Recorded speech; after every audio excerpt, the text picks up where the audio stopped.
Ils sont partout. Les masques de protection ont envahi notre quotidien depuis la pandémie de Covid-19. Comment sont-ils fabriqués? Comment arrivent-ils jusque dans nos rayons? Et peut-on les recycler? Décryptage en vidéo.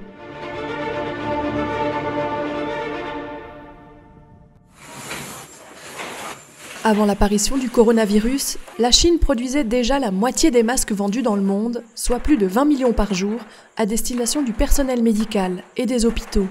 La pandémie de Covid-19 a boosté la production, les usines se sont multipliées un peu partout et 115 millions de masques sont produits chaque jour. Regardons de plus près comment ils sont fabriqués.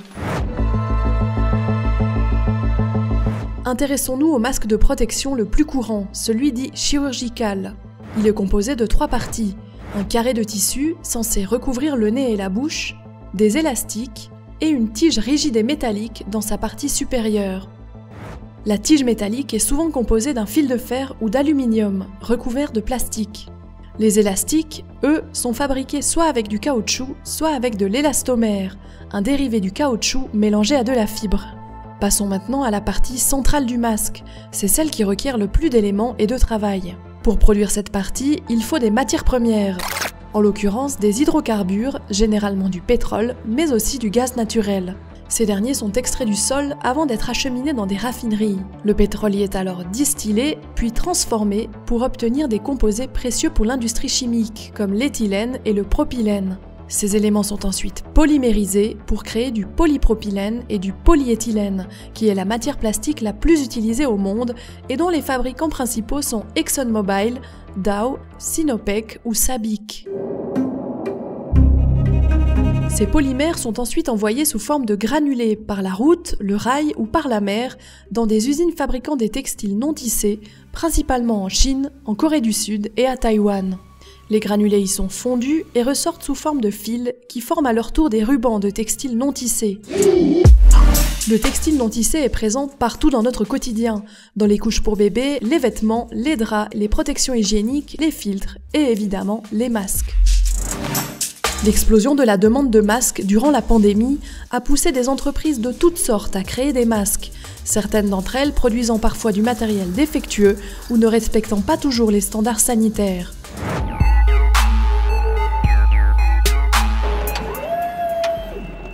Après la production, arrive la question du transport. En temps normal, les stocks de masques sont acheminés en Europe par bateau, un voyage qui peut durer 2 à 3 mois.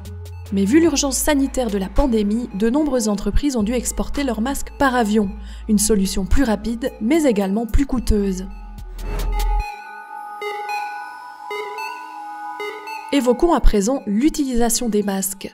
Selon l'OMS, le port du masque est nécessaire si l'on tousse ou éternue, lorsqu'on s'occupe d'une personne présumée malade du Covid-19 ou si l'on est soi-même infecté.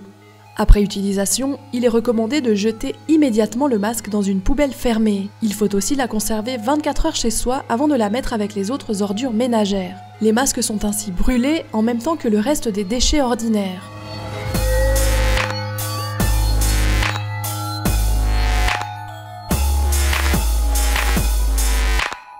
Mais la question qui se pose à présent, c'est celle de la pollution.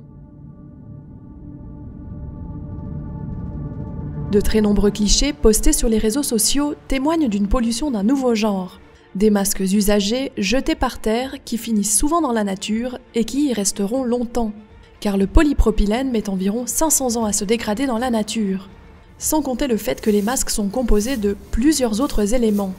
Un autre problème sous-jacent à cette pollution, c'est la santé des employés chargés de l'entretien des rues, qui se retrouvent ainsi particulièrement exposés au risque de contamination.